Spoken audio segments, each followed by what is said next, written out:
राधे राधे। कैसे हैं आप सभी। आज मैं एकादशी व्रत के बारे में आप लोग को बताने जा रही हूँ। हम लोग तो ऐसे सभी कोई जानते हैं कि एकादशी व्रत जो होते हैं वे बहुत ही पुण्यकारी है और हर हिंदू मनुष्य इसको करते हैं। तो चल थोड़ा आज मैं डिटेल से बताती हूँ कि एकादशी में किन की पूजा की जाती है, ये क्यों मनाया जाता है, क्या भोजन किया जाता है, इसमें किन मंत्रों का जाप किया जाता है और इसे करने से क्या फ़ायदा होते हैं। तो सनातन धर्म में एकादशी का बड़ा ही पुण्यकारी पर्व के रूप में मनाया जाता है। ये हर महीने के 2 बार होते हैं। एक कृष्ण पक्ष के ग्रहमय दिन एकादशी को हम मनाते हैं और दूसरा शुक्ल पक्ष के ग्रहमय दिन। ये चंद्रमा के कलाओं पे डिपेंड करता है।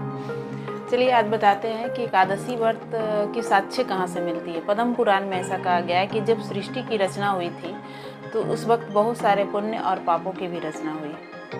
सारे पापों ने अपना प्रसार करना शुरू कर दिया था। पृथ्वी पर तरह तरह की त्रासदी फैलने लगी थी।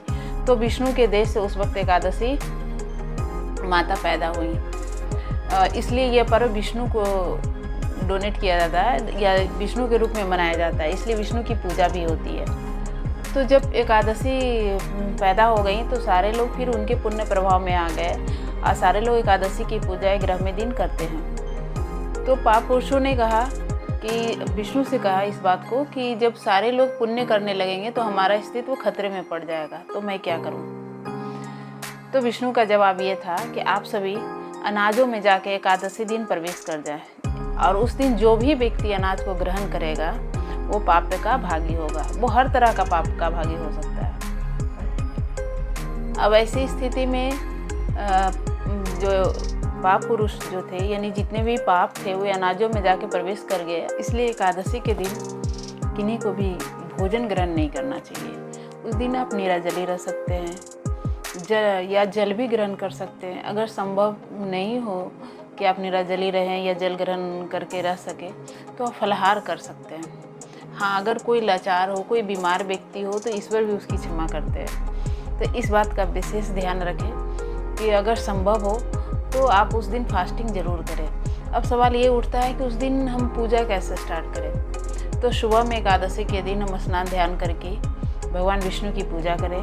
भगवान विष्णु के मंत्रों का जाप करें। जो मंत्र आपके लिए सहज हो उसकी जाप करें। साथ ही भगवत गीता की पाठ भी कर सकते हैं। ये बहुत ही फलदायक होता है। दूसरी बात ये कि बहुत सारे ऐसे लोग पूछते हैं कि एकादशी का व्रत की शुरुआत हम कब से करें, क्योंकि हम में से बहुत ऐसे लोग हैं जिन्होंने एकादशी की शुरुआत ही नहीं की। तो इसे कब करना चाहिए। देखिए, जब एकादशी माता का जन्म जो है मार्च महीने के कृष्ण पक्ष के एकादशी दिन हुआ था, तो उस दिन से एकादशी की शुरुआत करना अत्यंत उत्तम माना जाता है। लेकिन अगर ये पुण्यतिथि आपको न मिल पाए तो आप चैत्र या वैशाख माह से भी इस व्रत की शुरुआत कर सकते हैं। लेकिन इसमें देखना ये होगा कि उस दिन शुक्र और गुरु तारा अस्त ना हो। अस्त होने के बाद इसके वो फल नहीं मिल पाएंगे। तो आप किसी भी दिन से इस तरह से एकादशी की शुरुआत कर सकते हैं। मैंने पूजा पत्ती भी बता दिया। भोजन में आप फलाहार ले सकते हैं और दिन भर विष्णु के मंत्रों का जाप करें, उनका ध्यान करें और एकादशी के बाद दूसरे दिन आप पुनः ईश्वर को वंदना करके अन्न ग्रहण करें। मैं इस वीडियो में आप लोग को 2025 के होने वाले सारे एकादशी के चार्ट को मिलती हूँ। आप इसे राउट डाउन कर लें और ताकि आपको इससे मदद भी मिल सके।